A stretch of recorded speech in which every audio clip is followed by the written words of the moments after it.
SSC 27 এবং 28 ব্যাচের কমার্সের শিক্ষার্থীরা, তোমরা এই যে হিসাব চক্রের 10টা ধাপ, এই 10টা ধাপ নিয়ে তোমরা অনেকেই প্রবলেম ফেস করো। তোমরা অনেকেই বুঝতে পারো না এই 10টা ধাপ কি এবং কিভাবে হচ্ছে যে এটাকে করা হয়েছে এবং কোন ধাপের পরে কোন ধাপ অনেকে মুখস্থ রাখতে পারো না।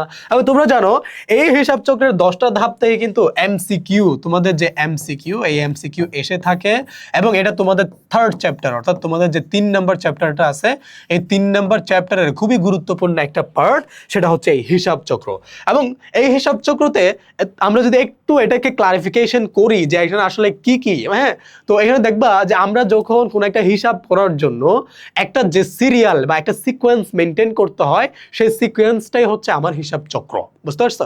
যেখানে আমি আমার প্রতিষ্ঠানের জন্য কি কি হিসাব করব, কি কি হিসাব করতে হবে, সেটাকে সিরিয়াল ওয়াইজ আমাদেরকে দেখায়। এবং তোমরা দেখবা যে আমরা যখন আসলে পরীক্ষার খাতায় আমাদের তো আসলে কি করতে হয়, এমসিকিউ করতে হয়, এবং 3 নম্বর চ্যাপ্টারের অধিকাংশ এমসিকিউ তোমরা হচ্ছে দেখবা এই হিসাব চক্র থেকে আসছে এবং বলা হয় কোন ধাপের পরে কোন ধাপ আসবে। হ্যাঁ, এবং আমরা অনেকে জানি না যে এখানে আসলে যে ধাপগুলো আছে সেই ধাপগুলোকে কোনটাকে কি বলে, এটা সম্পর্কে আমাদের অনেকের ধারণা নাই। তো সেটার জন্য আমি ভাইয়া তোমাদেরকে দেখাতে চাই যে হিসাব চক্রের যে 10টা ধাপ আছে সেটাকে সিরিয়ালি আমি তোমাদেরকে একটু লিখে দেখাবো এবং মুখস্থ করার জন্য একটা ছোট্ট ট্রিক্স দেব এবং সেই সাথে কোনটাকে কি বলে সেটার জন্য ছোট্ট ছোট্ট করে ব্যাখ্যা দিব, যাতে করে তোমাদের এটা মনে থাকে, অনেকদিন ধরে বুঝতে পারো, শিখতে পারো এবং পরীক্ষায় যদি এমসিকিউ আসে চমৎকার ভাবে লিখে দিতে পারো। কেমন? দেখো, এই যে আমার যে হিসাব চক্র, এই হিসাব চক্রের 1 নম্বর যে ধাপটা আছে, সে 1 নম্বর ধাপটা হচ্ছে লেনদেন শনাক্ত করা। কি করা? লেনদেন শনাক্ত করা, লেনদেন শনাক্তকরণ। হ্যাঁ, লেনদেন শনাক্তকরণ কি করা হয়, যে লেনদেন শনাক্তকরণ মানে লেনদেন মানে হচ্ছে আমরা তোমাদেরকে বলছিলাম যে এটা একটা ঘটনা। এটা কি? একটা ঘটনা। এবং এই ঘটনা আসলে যে ঘটছে, এই ঘটনাটা আসলে লেনদেন কিনা। অনেক ধরনের ঘটনাই তো ঘটে। আমরা বলে থাকি যে তোমরা যখন আসলে দ্বিতীয় অধ্যায়টা পড়ো, সেখানে তোমরা দেখবা যে একটা লেনদেন মানে হচ্ছে আমরা বলি যে একটা ঘটনা, এবং সেই ঘটনায় হচ্ছে কি, সেই ঘটনায় কি, সেটাকে আমরা লেনদেন বলি। কোনটাকে লেনদেন বলি? যে ঘটনা অর্থের অঙ্কে পরিমাপযোগ্য ব্যবসা প্রতিষ্ঠানের আর্থিক অবস্থার পরিবর্তন ঘটাবে, সেটাকে আমরা কি বলি? সেটাকে আমরা বলি লেনদেন। এখন বিষয়টা হচ্ছে ভাইয়া এখানে যে আসলে এই লেনদেন কি লেনদেন না, এটা আমাকে শনাক্ত করতে হবে আগে। এটা 1 নাম্বার পার্ট এবং এটাকে আমরা বলি লেনদেন শনাক্তকরণ। ঠিক আছে? তো এটা ধরো একটা পার্ট। এরপরে ধরো লেনদেন শনাক্তকরণ গেল। এখন পার্ট কি? এখন পার্ট হচ্ছে ধরো হচ্ছে আমাকে আরেকটা করতে হবে, সেটা হচ্ছে লেনদেন বিশ্লেষণ। সেটা কি? সেটা 2 নাম্বার ধরো হচ্ছে লেনদেন বিশ্লেষণ। বিশ্লেষণ আমার এই হিসাব বিজ্ঞানের মধ্যে যখন আমি দেখবো যে আমি যখন কোনো একটা হিসাব করতে যাই, যখন আমি দেখবো যে না এটা আমরা কি করলাম, আমরা পুরোটাই একটা লেনদেন শনাক্ত করলাম। লেনদেন শনাক্ত করার পরে সেই লেনদেনটা আমাকে আবার বিশ্লেষণ করতে হবে। সেটা কি সম্পদ নাকি ব্যয় নাকি আয় নাকি ক্রয়, হ্যাঁ এইভাবে হচ্ছে সেটা কি হচ্ছে আমার মূলধন জাতীয় লেনদেন, মুনাফা জাতীয় লেনদেন, এভাবে হচ্ছে আমাকে লেনদেনটাকে আবার কি করতে হবে, বিশ্লেষণ করতে হবে। কেমন? তো সেটা দেখলাম। এখন এই লেনদেন বিশ্লেষণ, লেনদেন শনাক্ত করে লেনদেন বিশ্লেষণ দুটো যাওয়ার পরে এখন আমাকে আরেকটা বিষয় করতে হয়, জাবেদাভুক্তকরণ। সেটা কি করব? সেটা হচ্ছে 3 নাম্বারটা হচ্ছে জাবেদাভুক্তকরণ। জাবেদাভুক্তকরণ। কেমন? ওকে, তাহলে লেনদেন শনাক্তকরণ গেল, লেনদেন বিশ্লেষণ গেল, এরপর হচ্ছে জাবেদাভুক্তকরণ। তো জাবেদাভুক্তকরণে কি করা হয়? আমরা বলি যে জাবেদাভুক্তকরণ 2টা পার্ট থাকে। তোমরা দেখো যে লুকা পেসি দুতরফা দাখিলা পদ্ধতি যেটা আবিষ্কার করেছেন, হ্যাঁ, সেটা হচ্ছে জাবেদা। আর জাবেদা হচ্ছে হিসাবের প্রাথমিক বই আমরা বলে থাকি। সেই প্রাথমিক বইয়ে যখন এই ঘটনা এবং লেনদেন শনাক্ত, লেনদেন বিশ্লেষণ করার পরে এই দুটা ঘটনাকে, এই দুটাকে আমাকে পরবর্তী কি করা হবে, জাবেদাভুক্ত করে একটা ডেবিট একটা ক্রেডিট পার্ট করে আমাদেরকে জাবেদায় অন্তর্ভুক্ত করতে হবে। এরপরের পার্ট কি? এরপরের পার্ট কি ভাইয়া? এরপরের পার্ট হচ্ছে জাবেদা আমি করলাম। জাবেদা করার পরে আমাকে এখন দেখতে হবে যে জাবেদা করার পরে আমি কি করব, খতিয়ান করব। কি করব? খতিয়ান করব। তোমরা জানো যে এই খতিয়ানে স্থানান্তর। এখন এই খতিয়ানটা এটা আবার কি জিনিস? হ্যাঁ, এটা আবার কি জিনিস? এই খতিয়ানটা জাবেদা বই থেকে যখন হচ্ছে আমি এর পরের ধাপে যাব, তখন আমরা কি করি, ব্যবসা প্রতিষ্ঠানে খতিয়ান করি। কি করি? খতিয়ান করি। এখন এই খতিয়ান করার জন্য, খতিয়ান আমরা জানি যে বইয়ে যখন আমরা খতিয়ান চ্যাপ্টার পড়েছি, চ্যাপ্টার 7 তোমাদের সম্ভবত, সেই খতিয়ানে হচ্ছে টি ছক থাকে, এরপরে দেখবো হচ্ছে যে এই খতিয়ানের চলমান জের ছক থাকে। এইভাবে আমরা কি করি, খতিয়ানে স্থানান্তর করি। তাহলে আমরা যদি একটু দেখি যে প্রথম থেকে লেনদেন শর্ত, লেনদেন বিশ্লেষণ, জাবেদাভুক্তকরণ, খতিয়ানে স্থানান্তর পর্যন্ত আমরা দেখেছি। এরপরে 5 নাম্বার পার্টটা যদি আমরা একটু দেখি, আমরা দেখবো যে 5 নম্বরে কি আছে? 5 নম্বরে রেওয়ামিল কি আছে ভাইয়া? রেওয়া মিল। কেমন? রেওয়া মিল, রাইট? তোমরা ডেবিট এবং ক্রেডিট ভাগ করে তোমরা তোমাদের চ্যাপ্টারে তোমরা কি করো? রেওয়া মিল করো। তাহলে আমরা যখন ব্যবসা প্রতিষ্ঠানে হিসাব করি তখন লেনদেন শনাক্ত করা, লেনদেন বিশ্লেষণ, জাবেদাভুক্ত, খতিয়ান স্থানান্তর করার পরে আমরা পরবর্তীতে আবার কি করি? রেওয়া মিল করি, রাইট? তো এখন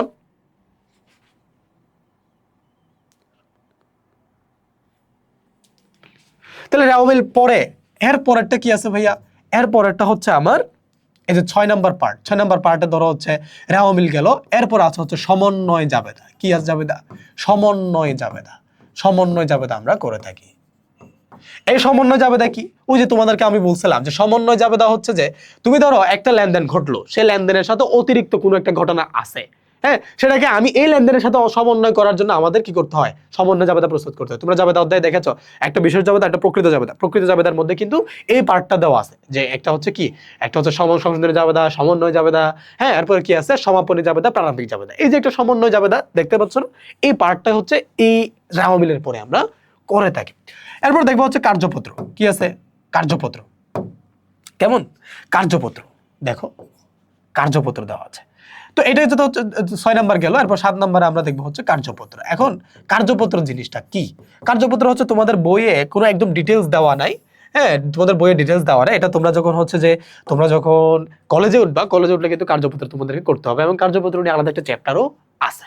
এবং এটা হচ্ছে তোমাদের এই স্টেপ, তোমাদের হচ্ছে যখন হচ্ছে সমন্বয় জাবেদা করা হবে, সমন্বয় জাবেদার পরবর্তীতে এই কার্যপত্রটা আমাকে করতে হয় ব্যবসা প্রতিষ্ঠানে হিসাব সংরক্ষণ করার জন্য। এখন দেখো সমন্বয় জাবেদা গেল, কার্যপত্র গেল, এরপর আর্থিক বিবরণী, যেটা হচ্ছে আমরা আসলে করে থাকি, তাই না? আর্থিক বিবরণী। আর্থিক বিবরণী। এই আর্থিক বিবরণীতে কি হয়? এই আর্থিক বিবরণীতে দেখবা যে আমরা সম্পদ কোনগুলো, আয় কোনগুলো, হ্যাঁ, এগুলোকে বিশদায় বিবরণীর মাধ্যমে, আর্থিক অবস্থার বিবরণীর মাধ্যমে আমরা কি করে থাকি? আলাদা করে থাকি এবং ব্যবসা প্রতিষ্ঠানের আয় ব্যয় নির্ণয় করে থাকি। এবং এটাও কিন্তু এই পার্টের একটা গুরুত্বপূর্ণ অংশ। হ্যাঁ, তো এখন দেখবা হচ্ছে সমাপনী দাখিলা। কি আছে? সর্বশেষ কি আছে? সমাপনী দাখিলা। এরপর আছে তোমার হচ্ছে সমাপনী দাখিলা। সমাপনী দাখিলা। কেমন? তো এই সমাপনী দাখিলায় কি করা হয়?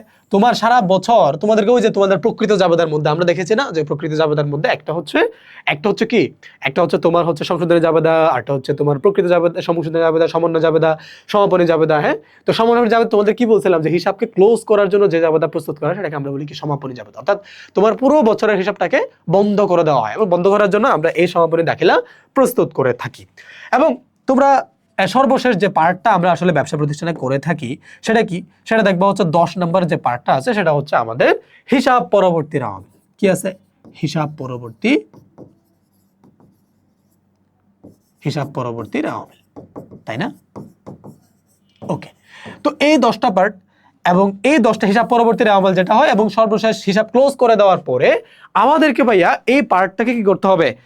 এই হিসাব পরবর্তী রেওয়া মিলে আমাদেরকে অন্তর্ভুক্ত করতে হবে। এবং তোমরা দেখবা যে এই 10টা পার্টই হচ্ছে সিরিয়ালে আমাদেরকে মুখস্থ করতে হয়। কি করতে হয়? সিরিয়াল ওয়াইজ আমাদেরকে মুখস্থ করতে হবে। এবং দেখবা যে এটাকে আসলে যদি এইভাবে একটু দেখায় তোমাদেরকে, প্রথমে হচ্ছে ধরো এখান থেকে যাবে, হ্যাঁ, এখান থেকে যাবে, এরপর হচ্ছে এখানে, রাইট? তো এখন তোমাদেরকে আসলে মনে রাখতে হবে যে একটা এই দিক থেকে শুরু করে এই দিকের পর্যন্ত সর্বশেষ পার্ট। এখন আমি যদি একটু তোমাদেরকে বলি যে তোমরা তিনটা মুখস্থ করবে। একটা হচ্ছে দেখো, একটা হচ্ছে এই পার্টটা তোমার লেনদেন শনাক্ত করো, লেনদেন বিশ্লেষণ, এই দুটা পার্ট আলাদা, এটা মুখস্থ রাখবা। এটা তো মনেই থাকে, একটা লেনদেন শনাক্ত করো, লেনদেন বিশ্লেষণ, এই দুটা পার্ট তো মনেই থাকে।